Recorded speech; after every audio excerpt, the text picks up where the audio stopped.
Good morning. Hope you had a good bank holiday and managed to get outside, enjoy some weather. Lovely weather we've had, which is definitely making this a bit more tolerable, if you like. So, just wanted to jump on and share something that's come up in a few conversations I've had over the last week, which is one, getting clarity on what you want. Two, just asking the question of, how much is a good amount to lose in terms of weight?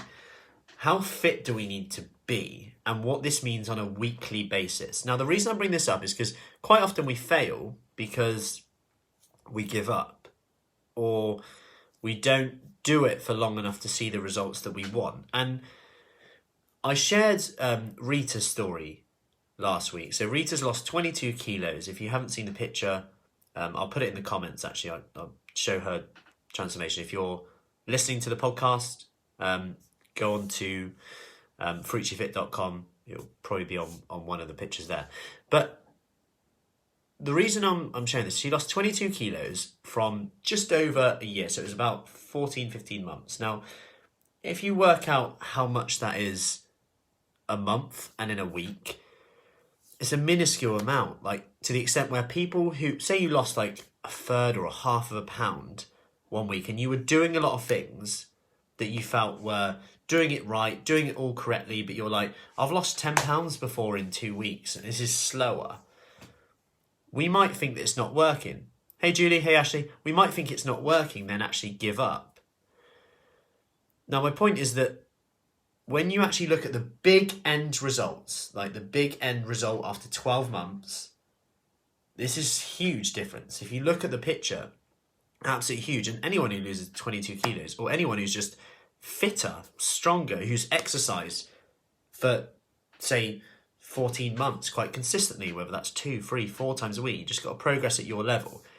The difference is huge. And it's just a reminder that the small habits that you do now that seem insignificant, really insignificant in some cases, it might be really cliche, like having a glass of water within arm's reach. If someone told you to do that today, it seems very insignificant and miles away from the question of 12 months from now, if we were having this conversation right now, what would have to have happened for you to be happy with your progress? Hey Judith.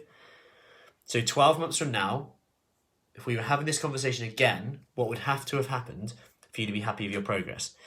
Get that story, then once you get that idea, work backwards to monthly where you need to be, 6 months where you need to be, 3 months where you need to be, 1 week where you need to be, then work it out. How much would you actually need to lose? How much would you actually need to exercise? How much time would you actually need to put into it?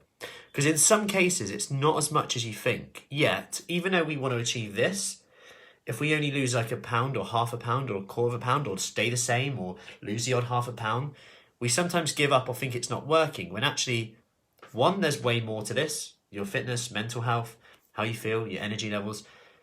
2, we might actually be on track to where we want to be in a year, but we might just not know it. And because we don't know it, we might just give up. Which is crazy, right? And I'm not saying I don't do this too. There's certain things that if I don't actually look at numbers and facts, I get into like feelings mode. That's why I write stuff down as much as possible.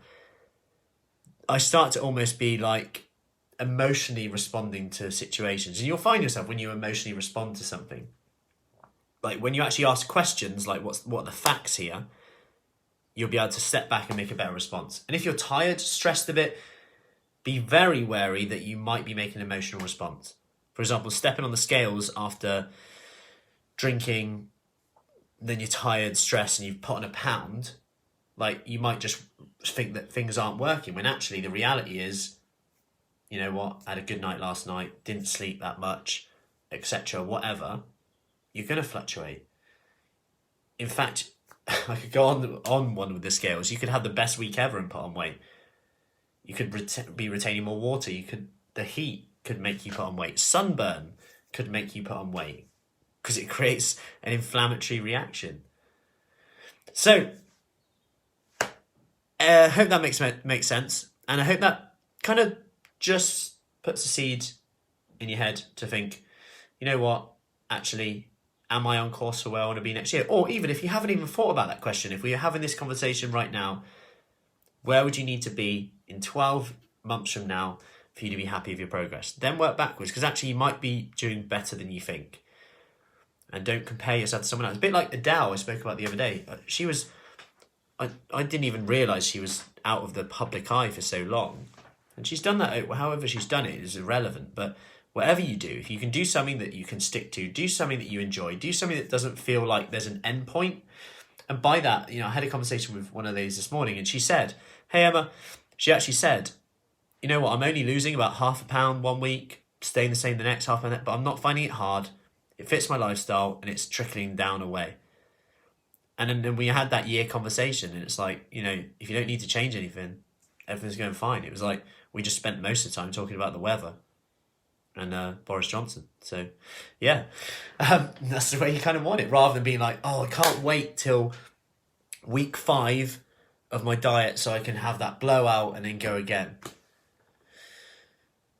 Because, when you think about it, most people, when you ask the question, okay, so let's say you get to your goal weight, what then? Are you happy then or not?